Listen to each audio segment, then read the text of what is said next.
The first topic I'd like to talk about comes from Jumping to Conclusions. It talks about the difference between jumpers and non jumpers, where jumpers tend to use System 1 thinking and rely on their instincts rather than using research and developing an actual reason behind their decision making.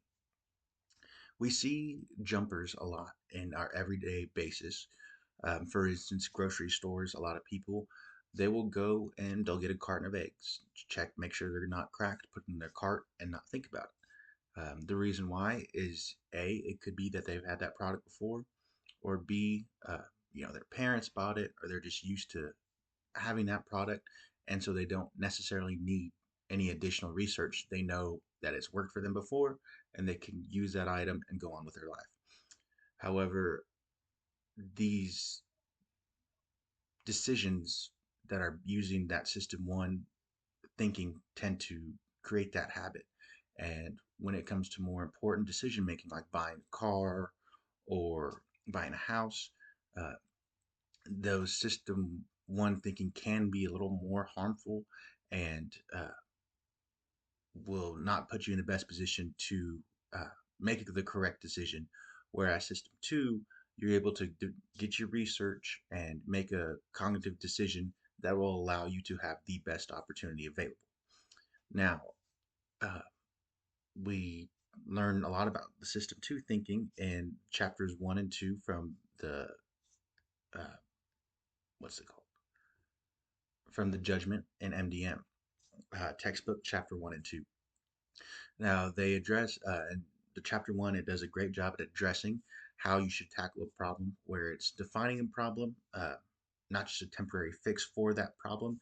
For instance, hiring a new hire to fill in a role.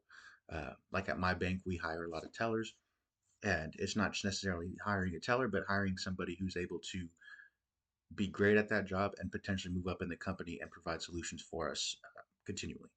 Uh, so it starts off with defining the problem, identifying and weighing the criteria, generating alternatives to your decision, and rating them so that you have the perfect way to go about and not just one specific way.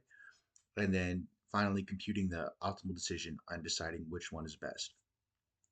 Now, this is a great way for managers, for anybody really, to think and make decisions. However, we understand that that's not necessarily the case for a lot of people. And a lot of people do use that intuitive thinking, that system one thinking, which is very fast and actually very emotional, which could cloud your judgment. Uh, the reason why is that we read in the textbook is that people don't always follow advice and don't need to improve on their decision making. They're willing to settle for what is available for them and make the best decision based off of, or make their decision based off what they have at hand rather than researching and finding other options. One way that we do this is we use simplified strategies called heuristics. In the textbooks, we're given four: availability, representativeness, positive hypothesis testing, and effect heuristics. These are all different ways that we use simplified strategies to come to our decision. For instance, the availability heuristic, just because we've seen an option for so long, we're quick to cling to that decision. Um, our textbook uses a great example of how managers will base their assessment uh, on the people who are closer to their office because they're watching them and they're just familiar with seeing them rather than other uh, employees. Uh, the the majority of these four I see a lot. One example that I would like to use uh, is when our is in my bank. I provide opportunities for our customers and create ways for our customers to use our financial opportunities rather than just come in to get a checking account and leave. When I sit down with a client, I try to figure out as much as I can about them and how we can help their financial decisions, not just in temporary, but in the long term as well. So when a customer comes in and asks for to open a checking account, I ask them, hey, would you benefit from a savings checking account as well?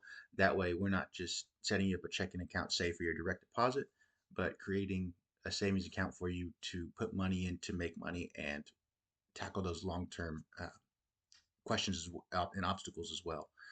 And really our basis is to move our customers towards that system two thinking, not only so that they could take advantage of all of our financial opportunities, but to be financially literate as well. Uh, to kind of finish off this discussion video, I just wanted to kind of summarize that system one, although it is effective, it can be harmful by using heuristics that cloud our judgment and allow us to really focus on what we have in front of us and not finding other ways to just research and make the most optimal decision.